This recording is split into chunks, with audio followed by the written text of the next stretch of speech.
Bon alors Aurélie, dis-moi. 17 ans dans les écuries quand même, c'est pas rien. Hein. Je suis la doyenne.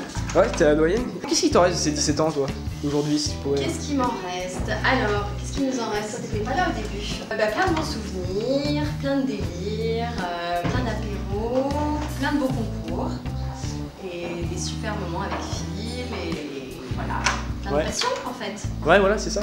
Si tu regardais ta progression aujourd'hui, qu'est-ce que tu... Alors moi tu parles de progression, moi c'est plutôt la régression, non? Je suis passée de 1m20 à 40 cm, non c'était une bonne progression. Non mais c'est les circonstances de la vie, quand t'es passionné tu progresses et puis avec Phil c'est quand même un plaisir. Donc oui je suis allée sur des hauteurs que j'aurais pas pensé faire.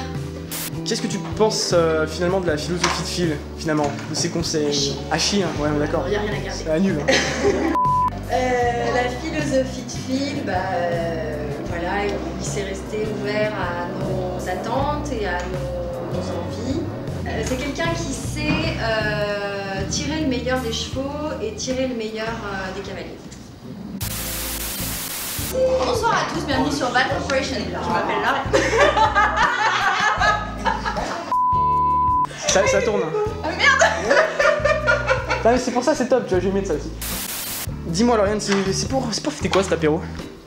Plein de choses. Déjà ma première année avec vous au sein de l'écurie et puis l'arrivée de qui est ici. La brumette. Ouais. Et si tu devais revenir sur ces dernières années, c'est quoi qui te restera en tête, les grands moments, disons? Déjà la mauvaise ambiance, le coaching qui est vraiment qui laisse à désirer et je pense vraiment toute cette mauvaise ambiance c'est très pesant et c'est pour ça que j'ai essayé de faire cet apéro pour aplanir les tensions et essayer de faire que ça s'améliore. Vraiment voilà. Donc, non plus sérieusement je retiendrai à peu près une cinquantaine de chutes, plein de fous rires, de plein de nouvelles copines et de copains et puis que des bons moments et des vieilles. Ouais, voilà.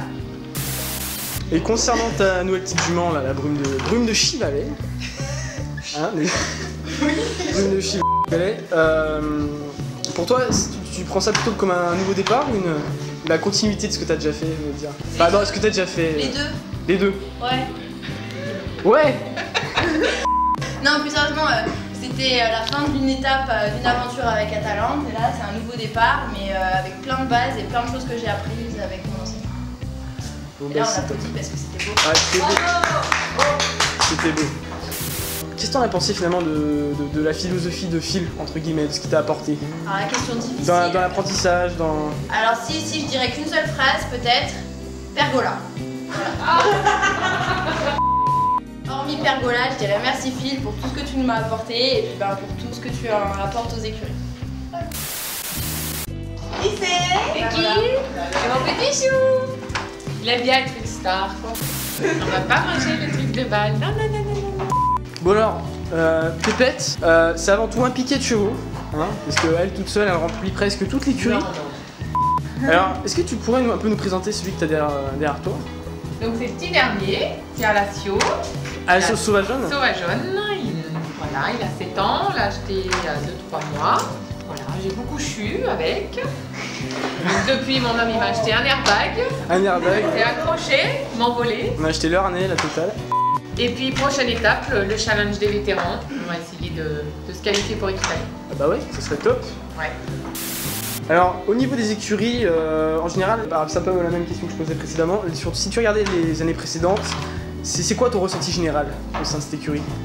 Surtout la motivation de Phil, toujours l'envie de nous faire apprendre des choses, la grande patience parce que des fois on est un peu relou, on fait les mêmes conneries toutes les semaines, tous les jours et il nous répète avec beaucoup de patience et puis ça rentre. Hein. Ça rentre, ça rentre et ça porte ses fruits. Bon, je crois qu'on peut applaudir le coach, hein, quand même les gars. Hein. Allez. Oh les gens, on applaudit le coach. Est-ce que l'éclairage est bon? Ouais, non, il est toujours bon. De toute façon, moi, je vais l'éclairer. Bon alors rapidement Phil, globalement qu'est-ce que tu penses un peu des proprios, tout ça, de l'ambiance générale? Faut que je sois sincère ou... Tu dois dire la vérité ou c'est commercial ton truc? Qu'est-ce qu'ils ont chiant? On peut pas dire que les sont chiants, ils ont des exigences. Donc quand on est capable d'assumer leurs exigences, bah, c'est cool. Et quand on n'est pas capable, on peut dire qu'ils sont chiants. Ou alors on peut se dire, on va essayer de faire mieux. Donc globalement ici, c'est ce qu'on essaie de faire. Voilà. Et un petit mot peut-être concernant ta philosophie. Pour, Ma philosophie sur les impôts. Sur... Alors, un doux, ça fait de la chevrotine. Non, ma philosophie sur les chevaux, c'est... je pense qu'un cheval est que le reflet du cavalier qui monte. Et donc, en fait, il faut que le cheval se sente bien. Le cheval ne pourra se sentir bien que si son cavalier est bien. Donc, dans l'idée de... Si on parle dans l'idée de coaching, bah, il faut essayer de mettre les gens à l'aise. Mais il faut quand même les pousser dans leurs limites. Donc, il y a quand même des moments où il faut leur mettre la pression pour qu'ils aillent faire mieux que ce qu'ils pensent pouvoir faire. Et puis les chevaux, de toute façon, ils vont suivre, parce que les chevaux, si nous on est heureux et si on est sûr de ce qu'on fait, les chevaux ils font. Hein. Donc tant qu'ils ont pas mal et que tout va bien, quoi. Ils savent faire, il faut leur apprendre un petit peu. Bravo!